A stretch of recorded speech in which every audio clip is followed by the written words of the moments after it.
Vamos receber o líder do PL na Câmara dos Deputados, o deputado federal Sóstenes Cavalcante. O homem está cheio de moral em Brasília. Sóstenes, bem-vindo. Obrigado, querido Marcos, Monique. Você fica falando assim, eu fico sem graça. Moral não, aqui é fruto de muito trabalho, muita intensidade. A moral vem de muitas oportunidades que Deus vai dando a gente e a gente ocupando os espaços na hora certa, se colocando com os valores que a gente sempre nutriu nos nossos 3 mandatos. E é uma alegria estar com vocês aí do Pleno News nesse dia tão importante. Obrigado, deputado. Deixa eu te fazer uma pergunta rápida para a gente já tocar nesse assunto da anistia e dessa ofensiva do STF. Você tem trabalhado muito, tem tido uma repercussão enorme o teu trabalho, essa luta pela anistia, e tem encontrado resistência, o que é normal você encontrar resistência no Congresso Nacional, porque há uma pluralidade de pensamentos. Agora, você encontra também divergência, oposição dentro do Supremo Tribunal Federal. Você deu uma declaração falando sobre a verba, né? Tirar a verba, colocou o Hugo Mota contra a parede, aquelas emendas parlamentares, e logo em seguida você recebeu uma intimação do ministro Flávio Dino, do Supremo Tribunal Federal, numa ofensiva para cima da liderança do PL na Câmara. Tem a ver com a anistia. Como é que você avalia essa ofensiva de ministros do Supremo Tribunal Federal, do Judiciário, sobre o Congresso Nacional? Bom, é lamentável que a gente esteja vivendo um momento na República Federativa do Brasil da sobreposição de um poder sobre os demais. Rui Barbosa já dizia que a pior das ditaduras é a ditadura do poder judiciário. É lamentável a gente conviver com isso. Logicamente que esse foi só um dos tantos exemplos. Eu já falo da usurpação de competência do judiciário ao executivo há muitos anos, desde o meu primeiro mandato.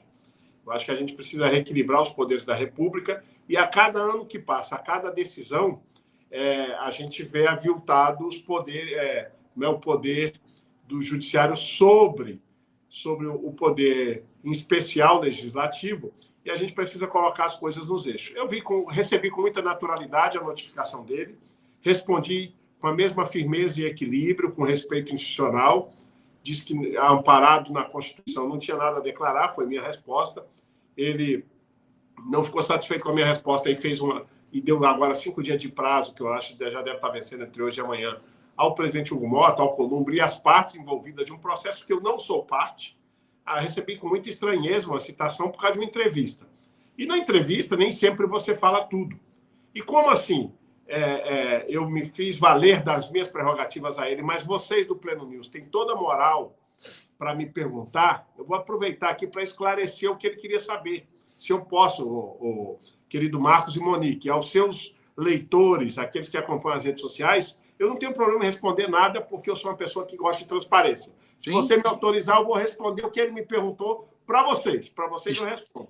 Está okay? Autorizado. Está autorizado. Fica à vontade. Eu queria saber se a gente ia descumprir o acordo feito pelo STF e os presidentes das casas. Para você, eu respondo para o leitor do Pleno News, para aquele que acompanha as redes sociais de vocês. Jamais foi essa a minha declaração. Minha declaração foi, antes de chegar ao processo do acordo que foi feito, qual foi o acordo?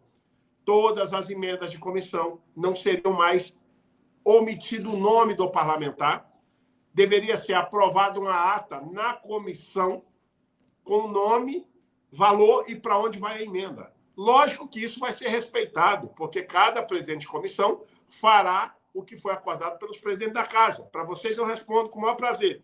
Agora, o que eu disse foi um critério até chegar a esta reunião da comissão aprovada, os critérios são interna corporis. E aí é a política que resolve. E na política, com todo respeito ao Supremo Tribunal que tenho, a todos os seus 11 ministros, inclusive o ministro Flávio Dino, que mandou a notificação, eu não devo satisfação do que eu faço com o meu mandato e na política e nos assuntos interna corporis. Isso não diz respeito nem a eles nem a ninguém. E não vão me intimidar. Darei entrevista a quem eu quiser, falarei o que eu quiser, estou amparado pela Constituição para fazê-lo e foi simplesmente esse episódio, com a firmeza, com equilíbrio, com respeito, mas me fazendo valer das prerrogativas constitucionais que me são pertinentes.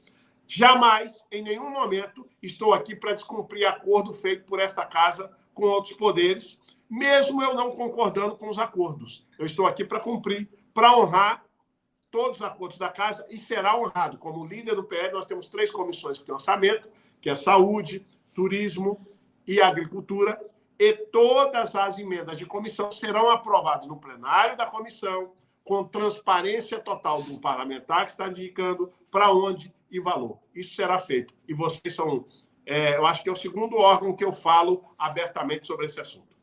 Sóstenes, essa caminhada pacífica pela anistia hoje em Brasília, ela cumpre o papel de pressionar, de mostrar a indignação com um quadro, né? A curto prazo, o que você espera obter de mais uma manifestação, dessa vez em Brasília? Bom, primeiro, agradecer a todos que estão se deslocando para a caminhada de fora de Brasília. Os de Brasília que aqui estão, motivá-los a que possam estar às 4 horas lá conosco. Nós vamos sair a caminhada às 4 em ponto, porque 5h30, mais ou menos, em Brasília já está começando a escurecer bastante. Então, será 1h30 de caminhada no fim do dia.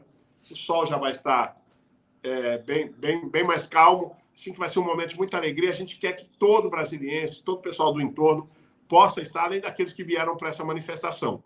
É importante todo instrumento de pressão. É lamentável que a gente esteja ainda tendo que usar pressão política para a gente cumprir um combinado. O presidente Hugo Mota assumiu um compromisso conosco com essa pauta e nós vamos usar todo instrumento. Hoje é importante essa pressão aqui na Casa dos Poderes. Dá um recado claro. Nós não vamos abrir mão e arredar o pé 1 milímetro enquanto a anistia não for pautada na Câmara dos Deputados. Nós não vamos recuar. Essa é uma das tantas articulações que a gente está fazendo e agradecemos ao pastor Silas Malafaia por ter liderado esse processo aqui também em Brasília. E nós vamos continuar fazendo outras ações, todas quantas necessárias, e espero que não seja necessária mais nenhuma e que ele paute na reunião do Colégio de Líderes, que teremos uma reunião amanhã. E eu, mais uma vez, irei lá para solicitar a inserção de pauta, a única pauta que o PL tem este ano, e enquanto ela não vier a pauta, nós não vamos trocar, é a anistia. Ela tem que vir à pauta. Nós não abrimos mão de negociação. Paralelo a isso, Marcos e Monique, a gente tem que, e todos os que acompanham o Pleno News, a gente tem que dizer que hoje é um dia importantíssimo, porque nós também estamos votando um recurso apresentado pelo PL à CCJ para o trancamento da ação penal, porque houve um erro do STF em não consultar a Câmara antes. E arrolaram o deputado Ramagem nisso. Está sendo votado agora, ele acabou de fazer sua defesa, eu vim da CCJ para estar aqui com vocês. Obrigado.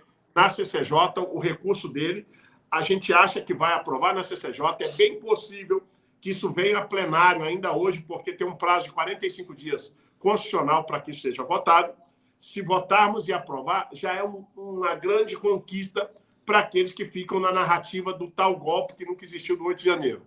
Então, o trancamento da ação penal é importantíssimo, é um passo muito gigante para que depois, ou simultaneamente, que a gente gostaria de votar até no mesmo dia, se fosse o caso, a gente pudesse votar a urgência da anistia para, em seguida, votar a anistia. São 2 passos importantes para destruir a narrativa do pseudo-golpe, o golpe que nunca existiu no Brasil.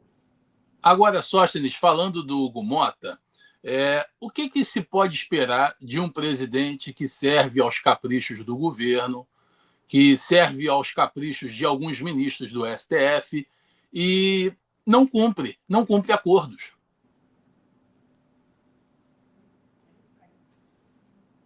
Sóstenes, está me ouvindo? Estou te ouvindo. Falhou aqui, deu um corte, mas voltei a ouvir. Tá, a minha pergunta os caprichos. O Hugo Mota serve aos caprichos do Supremo, de alguns ministros, do governo, e não cumpre acordos. Tudo isso que está acontecendo hoje em Brasília, essa caminhada, poderia ter sido evitada se ele tivesse procedido da maneira que se esperava, né? Bom, eu tenho que ser justo com todas as peças nesse tabuleiro. O presidente Hugo Mota foi eleito com apoio nosso, como primeiro aliado deles, por isso teve compromisso conosco, que eu reitero, ele tem compromisso com a pauta, mas ele também teve apoio do governo e teve um apoio amplo na casa.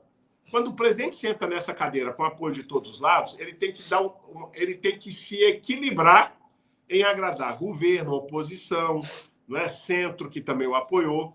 É uma dificuldade a mais. Mas ele sentou na cadeira, ele tem 4 mandatos, apesar de jovem, é experiente em mandatos, ele sabia dos desafios que viriam a posterior. Então, assim, ele agradar governo é parte do processo, porque ele teve também o apoio do governo.